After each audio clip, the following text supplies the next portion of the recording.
তো কেমন আছেন আপনারা? আজকে আমি আপনাদেরকে আমার মাদার লটকন গাছগুলো দেখাবো। এই গাছগুলো দেশি প্রজাতির লটকন গাছ।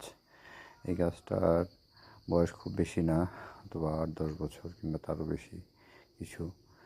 এই গাছগুলো লটকন প্রচুর মিষ্টি এবং অনেক স্বাদের হয়ে থাকে।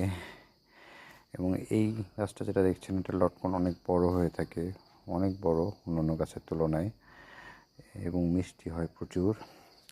এটা হচ্ছে আমার দাদুর আমলের লটকন গাছ। আমার দাদি মনে হয় লাগিয়েছিলেন। এই গাছটা লটকন থেকেই অন্য গাছগুলো তৈরি হয়েছিল। মানে এই গাছটা হচ্ছে আমার বাগানের সবচেয়ে বড় লটকন গাছ।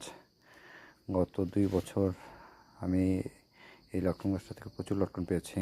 গত বছরের আগের বছর এই গাছটা থেকে 7 মণ